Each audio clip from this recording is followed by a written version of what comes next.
The event was well choreographed and off to a timely start, with Master Ceremonies Hazel Brandy Williams running a tight, close to 3-hour program of worship, praise, and actual swearing in and the assigning of portfolios to members of the federal cabinet. Dr. Harris, in his address at Warner Park, promised an inclusive government and identified the nation's young people for special mention.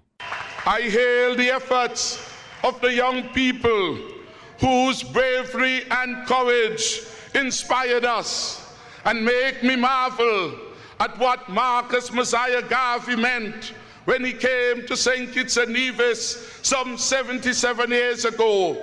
And he marveled at the beauty of St. Kitts and Nevis, speaking not just to the physicality of the land, but speaking to the gifts and talents of ordinary people that he met in St. Kitts and Nevis. We see this being demonstrated day by day in the lyrics, in the poetry, in the art, in the cultural expression of so many of our young people. And what they need is a government that will stand by them and take them from one level to another level of professional engagement. Here's a wrap now from Tony Frederick Armstrong, outlining the portfolios assigned to the new cabinet members. The Prime Minister, Dr. Timothy Harris, is the Minister of Finance, Sustainable Development, National Security, People Empowerment and Constituency Empowerment.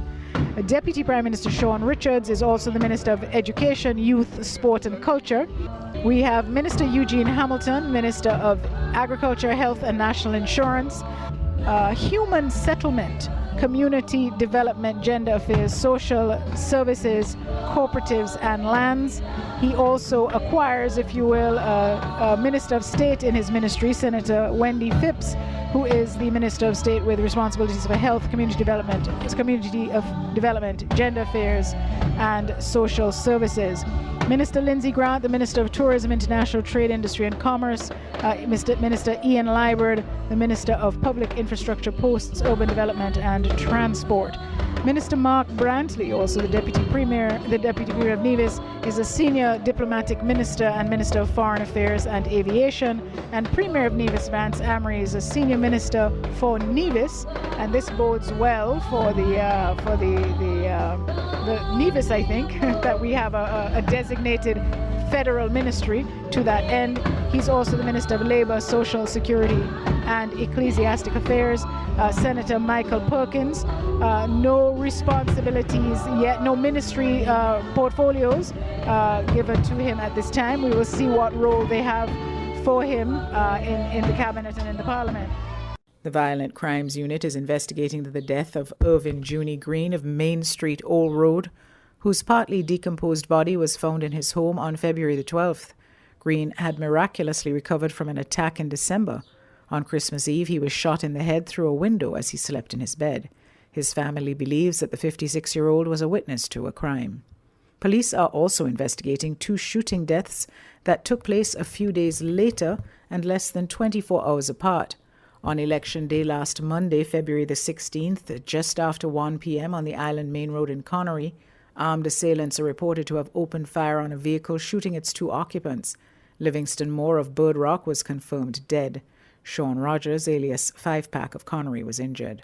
The following morning, just after 8 a.m., 26-year-old Sean Handsome Phillip of Douglas Street, Newtown, was gunned down in the vicinity of Baker's Corner in Bastere, sending passers-by scattering in all directions. Eyewitnesses report that Phillip appeared to have been shot in the head and body. He died on the scene. The shootings are not believed to have been related to the election. Phillips's killing on Tuesday brings to 6 the number of homicides for the year in the Federation. It's Monday, the day after the new government of St. Kitts and Nevis has been sworn in, and I'm here at the electoral office on Central Street.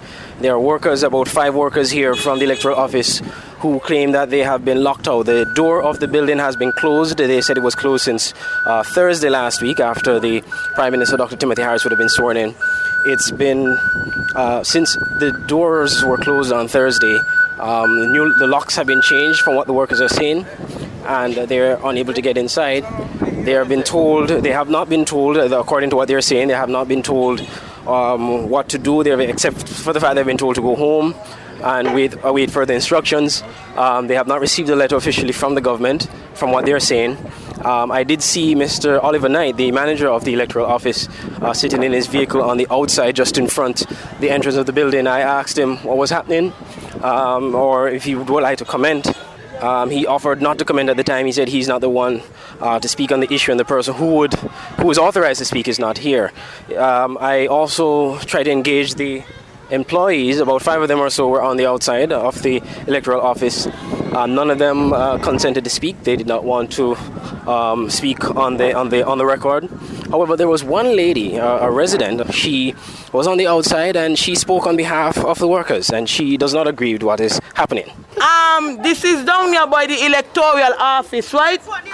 I am a poor, my face go on this. I am a poor person, right? And since Thursday, they got the people out here locked out, whether PAM, Labour, UPP, NRP, ZYP. The people need to come and give the people a letter and tell the people what is what. You think it is right, all the workers them out here?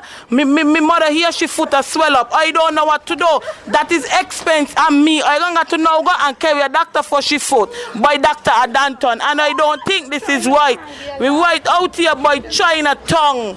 The people them leaning up, they look homeless. Lord, somebody come and sort out these people here for me, please. And a lady cross, you were watching me, and I don't think this is right, miss. I don't care who you vote for. Meanwhile, in a previous interview with WINN, the Prime Minister, Dr. Timothy Harris, has assured that there will be no victimization and that the government just needs time to investigate matters pertaining to the civil service. After declaring the election for the Unity Coalition on February the 17th, the Supervisor of Elections, Wingrove George, speaking on state media, committed to providing the final counts by day's end. I can, at some point in time, a little later, give the updated total, but because I must say that some of my returning officers have been working for more than 2 days. They have not slept for like 2 nights.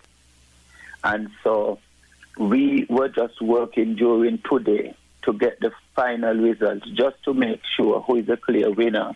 But the final tally will be, it would have to be tallied after some of the returning officers get some rest. Sunday, Mr. George had made no further public comments nor released the final counts. WINN FM's attempts to reach him have been unsuccessful. In the early hours of the morning on February the 17th, with results trickling in and only 2 candidates declared, Mr. George stopped the count, and state media ZIZ announced that there would be no further results provided until further notice. Within minutes, a caller to WINN FM alerted the public that the count had been completed in at least 2 other constituencies, and the seats had gone to the Unity Coalition. Candidates, agents, and counters corroborated the report that Ian Liburd and Lindsay Grant of the People's Action Movement, Team Unity, had won 2 key seats. 3 o'clock this morning, we finished counting the last box of Ian Patches Liburd and Earl Aston Martin, and the official count at the end, which we agreed upon with the returning officer, which is Mr. Bell, was that Earl Aston Martin gets 1727 and Ian Patches Liburd got 1731. Chair of the OECS, Dominica's Prime Minister Roosevelt Skerritt, was the first of many regional heads to call for the formal announcement of the results. We are in touch with all interested parties in the Federation, and we shall use our good offices to ensure that this matter is brought to a satisfactory, transparent and acceptable conclusion.